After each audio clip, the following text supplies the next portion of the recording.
In my 15 years in recruitment, I've talked to so many hiring managers, and they all say the same thing. They want to be able to hire the best people for their team, true A players. But you'll never be able to hire A players for your team unless you master this one thing, and that's how to pitch your opportunity. You need to be able to sell great candidates on why your company is worth joining and why your role is worth accepting. In today's video, I'm going to tell you exactly what you need to do in order to pitch an opportunity to A players. Let's go. Now, first things first, it used to be the case that people were just happy to get a job, right? They were grateful to have a job, to work, support their family, have a living, etc. That's not how it is today. The reality is the world is global. You could work for people or have people working for your team all over the world. And candidates have opportunities all over the world. And there's so many different opportunities out there that you truly need to be able to sell your role. Even in down markets, the best candidates always have opportunities. So if you truly want to be able to attract and hire great people, the most productive people, the people who will make the most significant impact in your seat, you need to be able to sell them. I'm going to teach you how to do that right now. Now, the first thing you need to do is you need to understand, why is my role exciting, right? And here's the thing. You can't make it about compensation. You need to make it about your organization, what is neat about your organization, what's enticing. It could be benefits, it could be culture, it could be their ability to learn and develop. And you need to find out what's exciting about this role. Why would a person who is not looking to leave their current job hear what you have to offer and go, I'm interested in that. I'm not interested in quitting my job, but I might for that job. So you need to determine what is exciting. Now, my company, we do passive candidate recruitment. We call that employee value proposition. We try to find out, okay, what is the value proposition for a potential employee? What non-monetarily is exciting about this role? It would make a person lean in. So practically the best way to do this is you should take a piece of paper. On one side, write company. On one side, write job. And write down all the things that your job has to offer that would be enticing to a candidate who is already employed, right? Somebody who's not looking, but is truly great at what they do. What do you have to offer them non-monetarily? This could be, well, you're going to have a big scope. You're going to have a big impact at our company. You have the ability to do a role that is more diversified than it typically is, right? Maybe it's we have cutting edge software, technology. That could be it. With your company, do you have great benefits? Like we have 4-day work weeks, or we allow you to be remote 3 days a week. Or, we have an internal training and development program that's going to allow you to grow within our company. We're an ESOP, etc. Companies have a variety of different ways they can be compelling. Find out what is truly exciting about your company. That's step one. Now, the next thing you have to do is find out, why are they talking to you? I've been in recruitment for 15 years, and I have recruited tons of people out of jobs they are happy at and brought them to my partners to fill their roles. And one of the things I always do is I always try to figure out, why are they talking to me? The reality is, if a candidate's talking to you, even if they say they're perfectly happy, they're content in their role, there is something wrong. There are seeds of doubt. There are things they do not like about their opportunity, or they don't feel they'll be able to achieve in their current job. So they are looking elsewhere. They are open to entertaining it. Look, people who are truly satisfied and will not move for another opportunity, they will not talk to you. No matter how many times you try to reach out, they're going to say no, no thank you, no thank you.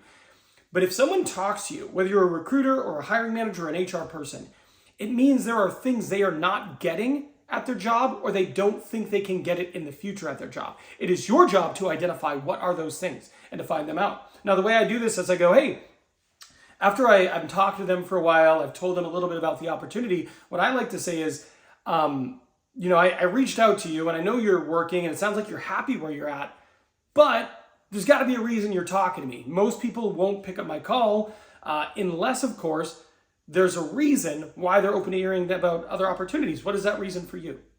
And I shut up and I let them talk. Now, one of two things is going to happen here. They'll either tell you, well, here's the thing. I don't see the next role for me. I don't have a path into the next step.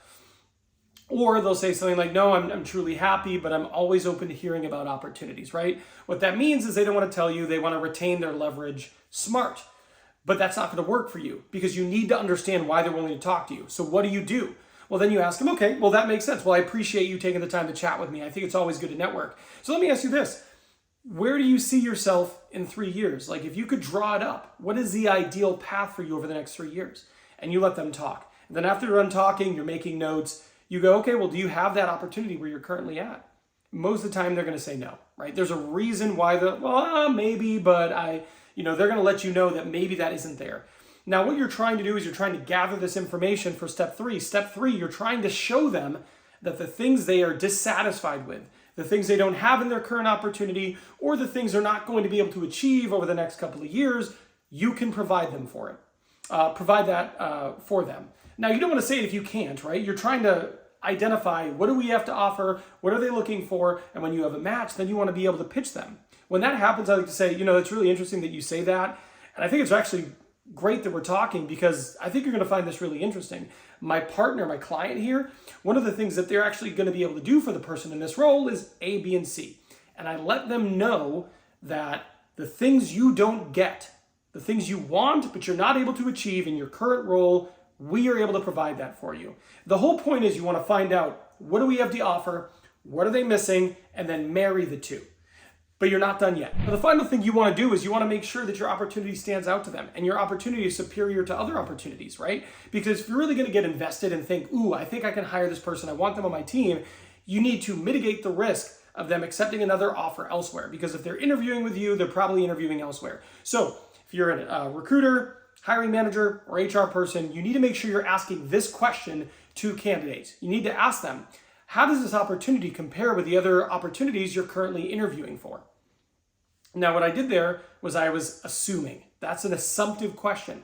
I'm assuming you're interviewing elsewhere, so how does it compare to the others? And you want to try to get a read on if they're being truthful and how you stack up. Now, truthfully, most of the time, if you are their number one opportunity, you are going to be able to tell. They will make it known through the enthusiasm in which they answer your question. If you're not, if you can't see it, if you don't sense it, you're probably not. You might be in trouble. They might have other opportunities they're more interested in, or they're just not that interested in your opportunity. Now, it's really important to ask assumptively because if you say, hey, are you interviewing elsewhere? A certain amount of candidates will lie to you and just say, no, I'm not interviewing elsewhere because they don't want you to take away the opportunity. They're afraid that if they tell you honestly, yes, I am interviewing elsewhere, you go, oh, okay, well, then never mind. And you'll take away the opportunity. You might not do that. Candidates do think that. So you need to let them know it's okay by presuming they're interviewing elsewhere and asking your question like that. Now, the truth is, if you truly want to hire A players, like the best talent that's out there, it's more than just doing the pitch. There's other things you need to get right. That's why I made this video here. This video here is 5 different things you need to do if you want to hire the best people for your organization. It really complements this video. So if you like this video, go watch that one.